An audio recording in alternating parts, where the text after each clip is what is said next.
Hello everyone, आज के इस वीडियो का टॉपिक है समाज एवं शिक्षा में संबंध शिक्षा के उद्देश्यों के संदर्भ में। अगर टॉपिक आए कि समाज का शिक्षा पर क्या प्रभाव पड़ता है, उसमें भी आप इसी नोट्स को लिखेंगे। तो आइए शुरुआत करते हैं। सबसे पहले इंट्रोडक्शन। तो जो ये समाज है, ये कैसे बनता है? व्यक्तियों से मिलकर बनता है। तो समाज व्यक्तियों का एक समूह है या एक संगठन है, और यह संगठन व्यक्तियों को अपने अस्तित्व को बनाए रखने के लिए आवश्यक अवसर प्रदान करता है, सुविधाएं देता है और सुरक्षा भी प्रदान करता है। व्यक्ति भी अपने समाज को सफल बनाने में, उसे व्यवस्थित रखने में, समाज को शक्तिशाली बनाने में अपना योगदान देता है। तात्पर्य यह है कि व्यक्ति एवं समाज एक दूसरे के पूरक हैं, दोनों एक दूसरे से संबंधित हैं। प्रत्येक समुदाय, समाज एवं राष्ट्र की अपनी अपनी आवश्यकताएं होती हैं। जैसे कि जो समाज है, सबकी अपनी अपनी आवश्यकताएं हैं।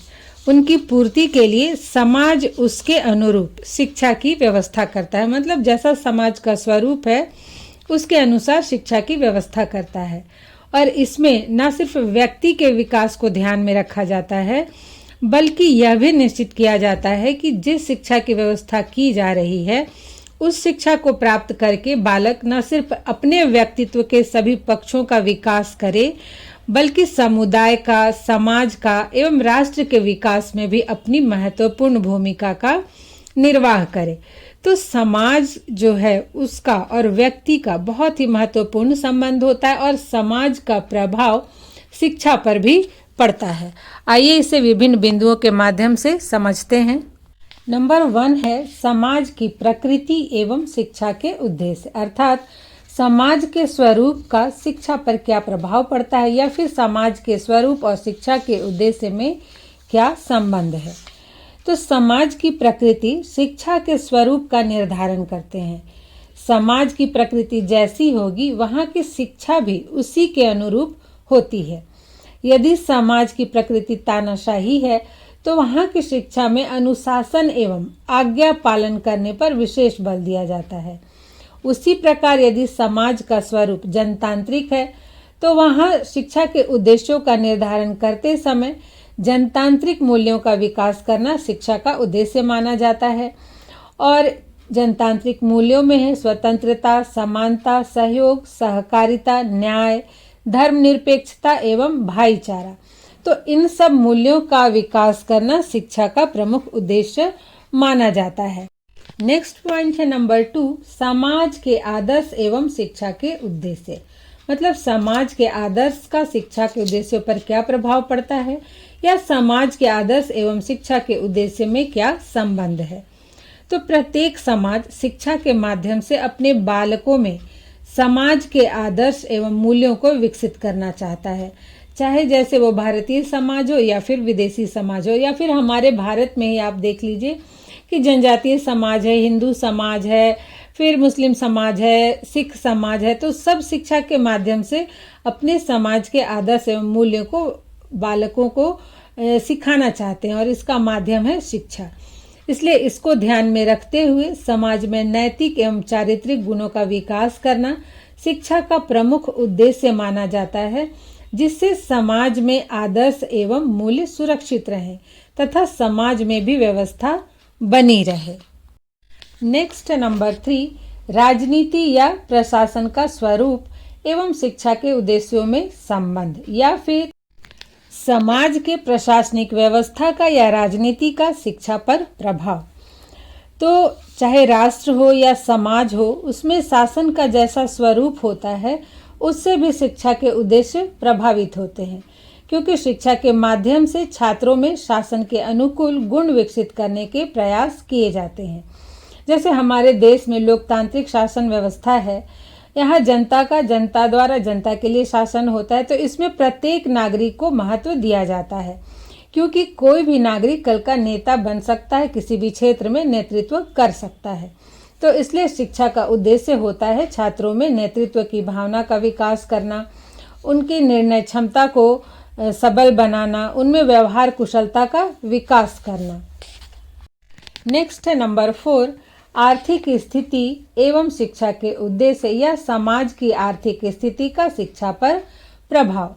तो समाज की आर्थिक दशा शिक्षा को सबसे अधिक प्रभावित करती है। जैसे कि जिन समाजों की आर्थिक दशा उन्नत होती है वहाँ पर शिक्षा की अधिक से अधिक सुविधा प्रदान की जाती है, सभी सुविधा युक्त स्कूल की व्यवस्था होती है। और वहीं पर जिन देशों की आर्थिक स्थिति बहुत उन्नत नहीं होती है वहाँ पर आप देखेंगे कि विद्यालयों की कमी होती है, शिक्षकों की कमी होती है और शिक्षा की व्यवस्था को भी दुरुस्त करने में बहुत समय लगता है। तो इस प्रकार से समयानुसार शिक्षा के उद्देश्यों में परिवर्तन भी होता रहता है, जिससे समाज की स्थिति, आर्थिक स्थिति सुधर सके। जैसे हमारा जो देश है भारत, ये विकासशील राष्ट्र है और हमारे देश में आर्थिक स्थिति में सुधार लाने के लिए आर्थिक कुशलता का विकास करना शिक्षा का एक प्रमुख उद्देश्य माना जाता है। और इसीलिए वैज्ञानिक या फिर व्यावसायिक, प्राविधिक, कृषि शिक्षा की व्यवस्था की जाती है, जिससे कि देश की आर्थिक दशा सुधर सके। तो देश की जो आर्थिक स्थिति होती है या समाज की आर्थिक स्थिति होती है वो भी शिक्षा के उद्देश्यों को प्रभावित करती है। नेक्स्ट जो पॉइंट है नंबर 5, वो है धर्म एवं शिक्षा के उद्देश्य। अर्थात समाज में जैसा धर्म होता है उसका प्रभाव शिक्षा पर पड़ता है, शिक्षा के उद्देश्यों पर पड़ता है। शिक्षा के उद्देश्य पर समाज के धार्मिक विचारों, मान्यताओं का गहरा प्रभाव पड़ता है। धार्मिक रूप से कट्टर समाज अपने बालकों को केवल अपने ही धर्म की शिक्षा देते हैं, जबकि सर्वधर्म समभाव की भावना रखने वाले समाज सभी धर्म के मूल सिद्धांतों को महत्व देते हैं तथा धार्मिक सद्भावना का विकास करना शिक्षा का उद्देश्य रखते हैं। अब देखिए हमारे भारतीय समाज में विभिन्न धर्मों को मानने वाले लोग हैं, तो विभिन्न धर्म के लोग भी अपने अपने जो स्कूल स्थापित करते हैं वहाँ पे अपने धर्म की वो शिक्षा देते हैं। लेकिन हमारा देश चूंकि धार्मिक विविधता का देश है, तो जितने भी सरकारी स्कूल है वहाँ पर सर्वधर्म समभाव को देखते हुए धार्मिक सद्भावना का विकास करना शिक्षा का एक प्रमुख उद्देश्य माना जाता है। नेक्स्ट है नंबर 6, सामाजिक दृष्टिकोण एवं शिक्षा के उद्देश्य या सामाजिक दृष्टिकोण का शिक्षा के उद्देश्यों पर प्रभाव या शिक्षा पर प्रभाव। तो समाज का सामाजिक दृष्टिकोण भी शिक्षा के उद्देश्य को प्रभावित करता है। जिस समाज में व्यक्ति का दृष्टिकोण रूढ़िवादी होता है वहाँ केवल परंपरागत शिक्षा पर बल दिया जाता है तथा नए सिद्धांत एवं नवीन प्रवृत्तियों को महत्व नहीं दिया जाता है। इसके विपरीत जिन समाजों का दृष्टिकोण आधुनिक होता है, प्रगतिशील होता है, वहाँ पर शिक्षा की नवीन प्रवृत्तियां, नवीन सिद्धांतों को महत्व दिया जाता है तथा जन शिक्षा के प्रचार प्रसार को भी महत्व दिया जाता है। जैसे कि आप देखेंगे प्राचीन काल में रूढ़िवादी दृष्टिकोण के कारण ही महिलाओं को और कुछ विशिष्ट वर्गों को शिक्षा प्राप्त करने का अधिकार नहीं था और शिक्षा जो थी वो भी परंपरागत थी। किंतु वर्तमान में जब आधुनिकता की वृद्धि हो रही है, लोग आधुनिक बन रहे हैं, तो ये शिक्षा के नए नए क्षेत्र आ रहे हैं और लोग खुशी से अपने लड़के लड़कियों दोनों को उस तरह की शिक्षा दिला रहे हैं और जन शिक्षा का प्रचार प्रसार भी किया जा रहा है। उसके लिए कई योजनाएं भी सरकार द्वारा चलाई जा रही हैं। नेक्स्ट है नंबर 7, संस्कृति एवं शिक्षा के उद्देश्य। तो संस्कृति भी शिक्षा के उद्देश्यों को प्रभावित करती है या संस्कृति एवं शिक्षा में भी संबंध होता है।